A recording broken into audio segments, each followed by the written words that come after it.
Good evening, I hope everyone's well today. Thank you for watching. It's not going well in Birmingham, Britain's second city, and I'm here to vent my spleen and to tell you that I find the behaviour from the Islamists in my second city unacceptable, which is what this video is about. Now, we all know what it's about. It's about hating Israel, and it's about hating Jewish people and Zionists in particular. There's different categories of people there. You can be Jewish and not a Zionist. You can be a Zionist and not Jewish. And one thing that the Islamists have in common in Birmingham is the hatred for Israel. What's this got to do with football? That's my issue. My biggest issue is what the heck has any of this got to do with football? And the answer is nothing. It's nothing to do with football at all. And that's what sport's meant to be. It's meant to be a unifier. You're meant to put aside your differences, just like we did during World War Two. I think it was World War One or World War Two, with the Germans and the British. They done the Christmas truce and they played a game of football. That's the Western way. That's the unifier way. That's what sports is meant to be about. But when you import people from third world backwaters, they don't have that mentality. Everything is political all the time. I've seen videos from Islamists that are being platformed on TV. I'm not going to platform them on my channel because I think they are disingenuous and they are being very, very dishonest, and they're open about that, and I don't think it's right.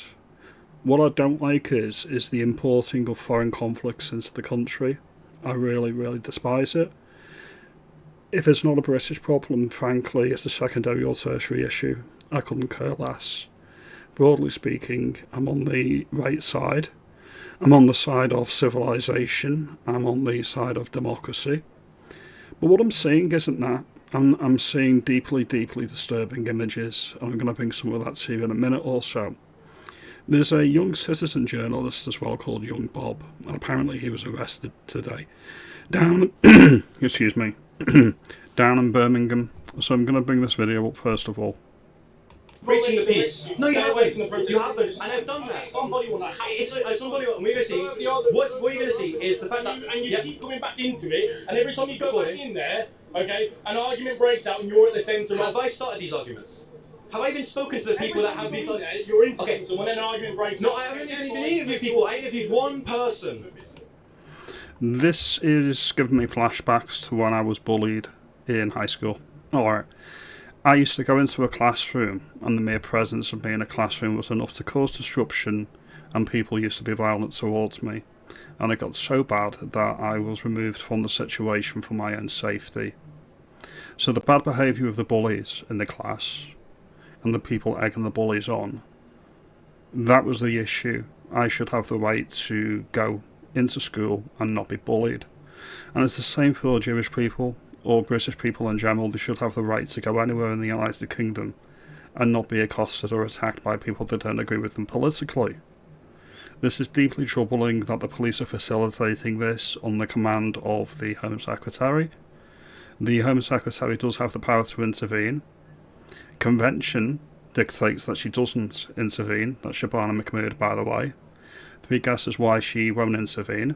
Because broadly she's on the side of the extremists, the Islamists that have taken over our major urban centres. That's just my opinion. That's my view. Your mileage may vary. But this guy, Young Bob, he seems to be in the same situation that I was in when I was in school, which is he's just there. He's doing what he wants to do, which is being a journalist and digging a little deeper, trying to get to the nub of issues. And police don't like that because they've got a diversity issue in Birmingham, it seems. One person, and you've correctly identified the format as an interview. Well, I've been there on 2 separate instances. Okay, the first occasion was a man who came up to you and said, I don't like him because he just speaks his corner videos. The second gentleman assaulted me for no reason as I tried to ask him a question. The third time that you're now using... No, I am not. Okay, alright. I'll take it. I'll take the arrest, and this will be laughable. At the moment, mate, you're under arrest. Yeah. Okay, refusing to... There's arresting Young Bob. I'll laugh at him. We'll take it. Take it. We'll take it. We'll take the arrest. We'll take the arrest. And Imam when he talked to a Christian, that's what Imam says, take part and you take it. Listen, this is the Islamification of the UK. Completely agree. Nobody wants this and nobody voted for it. Alright? Pretty soon it is going to be deeply, deeply sectarian politics.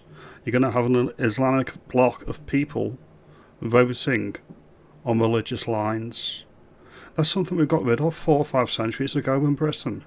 The only sectarian politics we had were Catholics versus Protestants, the IRA. That's the only sectarianism we had in the United Kingdom, and it never spilled over to the mainland, even at the height of the Troubles. This has been willfully imposed upon us against our consent. So I'm going to continue to make videos like this, because this is my democratic right. I do not consent to this, and I never will consent to this. The fact that this kid, young Bob, who's only 17 I think, has been arrested, purportedly to probably stop inciting a riot in the police if you're in their warped brain. They think it's easy to remove him, who's done nothing wrong, from the situation, and facilitated the violent intimidation of the Islamist thugs. I've seen videos all over social media, and I'm not going to put them on here, where the Muslim majority of Birmingham, they are actually inciting violence. They are specifically telling people how to get round having a weapon in public. Disgusting. And the police know about this and they're allowing it to happen. The police are not policing by consent, they're policing for their specific client groups in particular areas. Just never the white man. A sheikh trying to speak to me is an arrestable offence. This is the demonstration of West Midlands police inability to police. We'll take the arrest, gentlemen. Liberate England!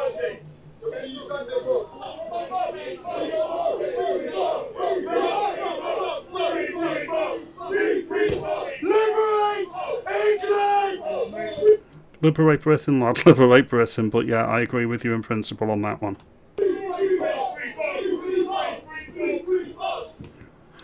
The Islamists on the streets of Birmingham, who have been emboldened by both the government and the police, have been saying for weeks that they are on the side of Aston Villa fans, and they are welcome. Well, if you look at the stadium itself, let's not forget this is about football, at least on paper at this point. This is what the Islamists managed to achieve. Empty or nearly empty stadium, because people are afraid and intimidated to go to a sporting event in their own country. This is disgusting. Now we've got another video here. This is from the Aston Villa fans that the Islamists say they were there to support.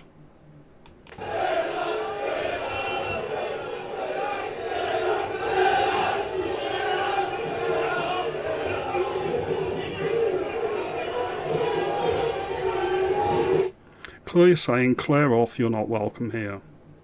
They're not on the same side at all.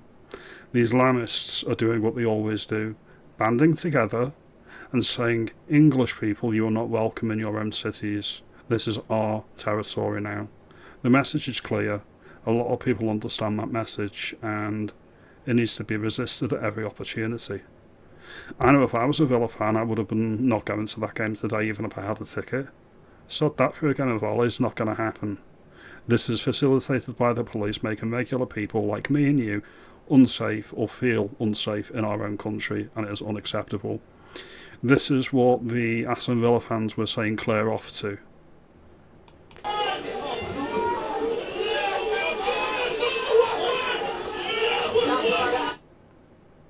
Don't they look integrated? Don't they look assimilated to British culture? Shouting Allahu Akbar, alright, in their native tongues. Remigration needs to happen. I would never consent to what's going on in our country. I will never consent to this. Why should I be tolerant of people that do not tolerate me in my own country? This needs to end.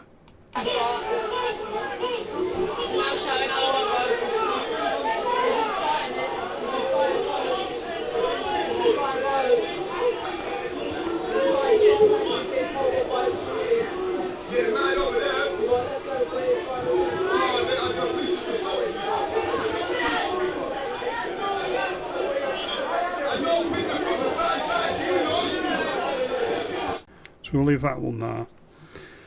The state should never capitulate to the mob. I'll go back to what happened last year when we had that child welfare issue, the safeguarding issue, and the Islamists again took to the streets in Her Hills in Leeds, and they protested and rioted until the person, the child, was returned to the community.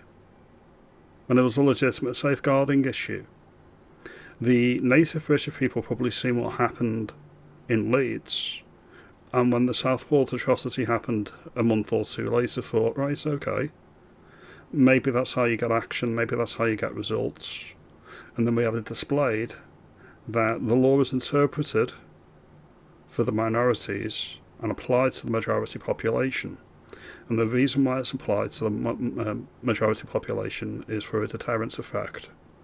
They don't want you to feel politically motivated. They don't want you to feel emboldened to take our country back in any way, shape or form. We have to hope that we can resolve matters with democracy at the ballot box, ever the optimist I am.